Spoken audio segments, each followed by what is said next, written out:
मेरे प्यारे साथियों, नमस्कार। फ्रेंड्स, आज मैं आप सबसे प्री और मेंस दोनों को ध्यान में रखते हुए कुछ जो इस बीच की इम्पोर्टेंट घटनाएं हुई हैं, जो खबरें हैं, उन पर कुछ बातें करने जा रहा हूँ।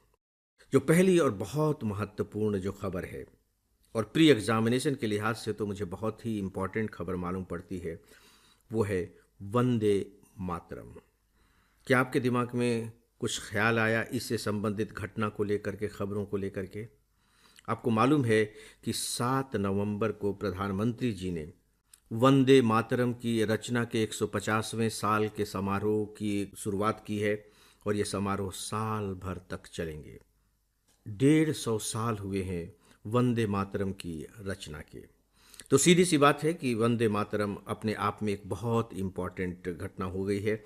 तो आइए इसके बारे में हम कुछ बातें जान लेते हैं, क्योंकि इतना तो आपको मालूम है कि सिविल सर्विस एग्जामिनेशंस आपसे नहीं पूछने वाला कि इसकी रचना किसने की थी, इसकी रचना कब की गई थी, ये हमारा राष्ट्रगीत है या राष्ट्रगान है।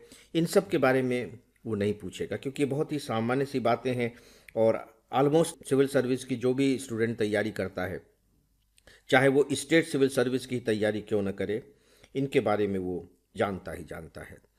लेकिन इससे हटकर के जो इससे जुड़ी हुई बातें हैं, मैं वे कुछ आपके सामने रखने जा रहा हूँ। इस गीत की रचना बंकिम चंद्र चट्टोपाध्याय जी ने की है, आप जानते हैं। यह आनंद मठ में शामिल गीत है। लेकिन इससे जुड़ी हुई जो दूसरी बात है वो ये कि इस गीत की रचना बंकिम चंद्र जी ने एक स्वतंत्र गीत के रूप में की थी। ऐसा नहीं था कि जब वो उपन्यास लिख रहे थे तो उपन्यास लिखने के दौरान उन्होंने ये गीत रचा था। नहीं, ये गीत उन्होंने 7 नवंबर 1875 को लिखा था और एक गांव है बंगाल का ही, कांतलपाड़ा गांव, वहां बैठ करके लिखा था 7 नवंबर 1875 को। इसके शुरू के जो 2 पद हैं उन्होंने संस्कृत में लिखे थे और बाद के जो 2 पद हैं वो उन्होंने बंगाली में लिखे थे। तो हम जो संस्कृत वाला पद है उसके बारे में ही जानते हैं। बाद के जो पद हैं वो बंगाली में हैं, वो ज़्यादा चर्चा में नहीं आते, उनका गान भी उस तरीके से नहीं किया जाता है, क्योंकि संस्कृत और हिंदी में काफ़ी समानता है, लोग समझ भी लेते हैं। आप भी जब वंदे मातरम गाते हैं तो उसका अर्थ आप निकाल सकते हैं, तो शायद इसीलिए वो ज़्यादा अपेक्षाकृत लोकप्रिय हो गया। यह राष्ट्रगान है या राष्ट्रगीत है, इसके बारे में आप खुद फैसला करिए, मैं कुछ भी बताने नहीं जा रहा हूँ। फ्रेंड्स, एक सूचना है कि हम आईएएस के लिए बहुत सारा उपयोगी कंटेंट अपने इंस्टाग्राम पर पोस्ट करते रहते हैं। इसके लिए आप हमारे इंस्टाग्राम को ज़रूर फॉलो करें। साथ ही हमारा एक टेलीग्राम चैनल भी है, इस पर हमारे आपको सारे कंटेंट के अपडेट देखने को मिलेंगे। इसे भी ज़रूर फॉलो करें। इन दोनों के लिंक नीचे डिस्क्रिप्शन में दिए गए हैं। इस गीत को एक राष्ट्रीय स्तर पर पहचान तब मिली जब 1896 में कलकत्ता में कांग्रेस का अधिवेशन हुआ था और उस कांग्रेस के अधिवेशन में रविंद्रनाथ टैगोर जी ने इस गीत को गाया था। और यहाँ एक बात और बता दूं कि रविंद्रनाथ टैगोर जी ने ही इसको स्वरबद्ध भी किया था, इसके म्यूजिक भी उन्होंने ही दिया था। और आप जानते हैं कि रविंद्रनाथ टैगोर बहुत अच्छे संगीतकार भी थे। रविंद्र संगीत के नाम से शायद आप बहुत अच्छे तरीके से परिचित भी होंगे। बाद में अरविंद घोष जी ने इसका अंग्रेजी में अनुवाद किया था। तो गीत लिखा गया 7 नवंबर 1875 में और आनंद मठ में इसे शामिल किया गया बाद में 1882 में। यहाँ मैं आपको एक बात और बताना चाहूँगा कि ये जो आनंद मठ उपन्यास है, मुझे इस उपन्यास को पूरा पढ़ने का सौभाग्य मिला है, मैंने उपन्यास पूरा पढ़ा हुआ है। यह एक प्रकार से अर्ध ऐतिहासिक उपन्यास है, यानी कि इसमें इतिहास की घटनाओं को लिया गया है, लेकिन पूरी तरह से इतिहास का ही चित्रण नहीं है। आपको मालूम होगा कि सन 1770 में बंगाल में बहुत ज़बरदस्त अकाल पड़ा था। 69 में भी पड़ा था और बाद में 1770 में कंटिन्यू 2 साल अकाल पड़ा था। मानसून न आने के कारण वो तो एक बहुत बड़ा रीज़न ही था।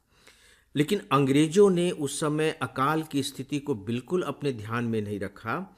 उन्होंने अपना जो टैक्स था, राजस्व जो उनका आता था, वो बिल्कुल ज्यों का त्यों रखा, उसमें कोई कमी नहीं की, जबकि किसानों के पास उत्पादन नहीं थे।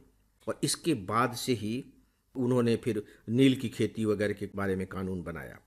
उस समय बंगाल के जो गवर्नर थे वो थे जॉन कार्टियर। ये स्पेशली याद रखिएगा, जॉन कार्टियर। तो 1770 में अकाल पड़ा। फिर 1773 में बंगाल में सन्यासियों का विद्रोह हुआ, सन्यासियों ने विद्रोह किया। और जो आनंद मठ है, इन सन्यासियों के विद्रोह पर ही आधारित उपन्यास है, अर्ध ऐतिहासिक उपन्यास है। और उसमें जब सन्यासी विद्रोह कर रहे हैं तो वंदे मातरम गीत गाते हुए जाते हैं।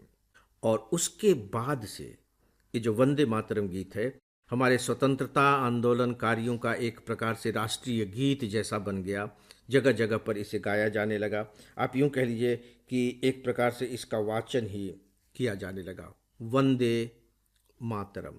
और फिर बाद में इसे राष्ट्रीय गीत के रूप में स्वीकार कर लिया गया। तो दोस्तों, इसके बारे में कुछ जो बहुत इंपॉर्टेंट तथ्य मुझे मालूम पड़ते हैं कि हो सकता है कि प्री एग्जामिनेशन में पूछ लिए जाएं, वे मैंने आपके सामने रखे हैं। आइए अब दूसरी घटनाओं को, खबरों को देख लेते हैं। आपने खबर पढ़ी है कि किस तरीके से विशाखापट्टनम में जो गूगल कंपनी है वो AI का higher scale data center establish करने जा रहा है। इसको लेकर के देश में क्या प्रॉब्लम हो सकती है, बाद में इसकी चर्चा भी हुई है और कुछ अखबारों ने बाकायदे एडिटोरियल कमेंट्स भी किए हैं। तो इससे क्या प्रॉब्लम हो सकती है? देखिए, उससे लोगों का रोजगार बढ़ेगा, हमारे यहाँ के लोगों को बहुत ज़्यादा उससे लाभ भी होगा, थोड़ी बहुत डेटा की सुरक्षा भी हो सकेगी। लेकिन जो सबसे बड़ी जो प्रॉब्लम है, जिसको लेकर के डेटा सेंटर का कुछ लोग विरोध भी कर रहे हैं और अमेरिका में तो इसका बहुत ज़बरदस्त रूप से पहले से ही विरोध हो रहा है, वह है लाखों लीटर पानी की खपत को लेकर।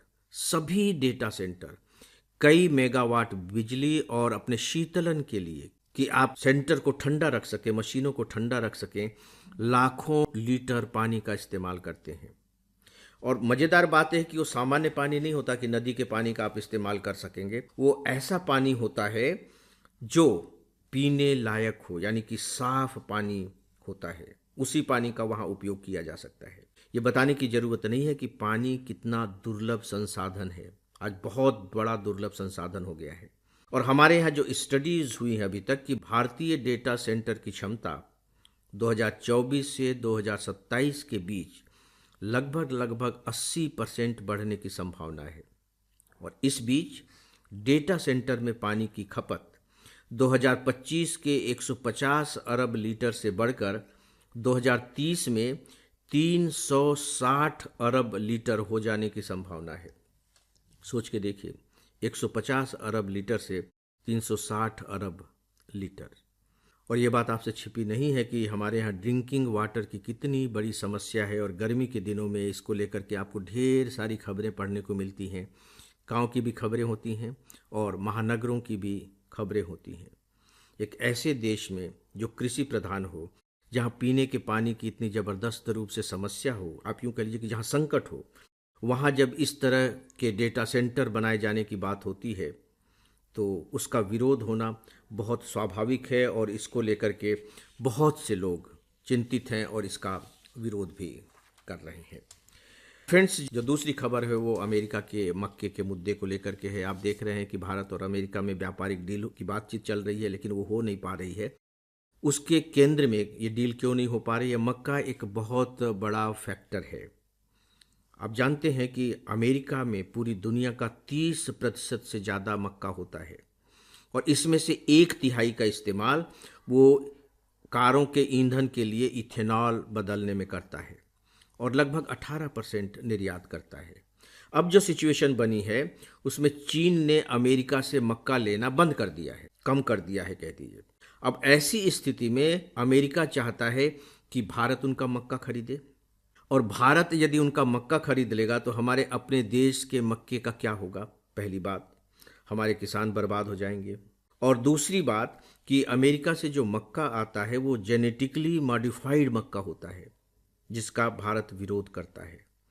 अब अमेरिका भारत पर दबाव डाल करके भारत की इस नीति को बदलवाना चाह रहा है और भारत ऐसा कर पाने में असमर्थ है। तो ये डील न हो पाने का एक बहुत बड़ा कारण है मक्का। तो दोस्तों, ये थी कुछ इम्पोर्टेंट खबरें और इसी के साथ ही आज के इस डेली ऑडियो लेक्चर को अब यहीं समाप्त करता हूँ। नमस्कार।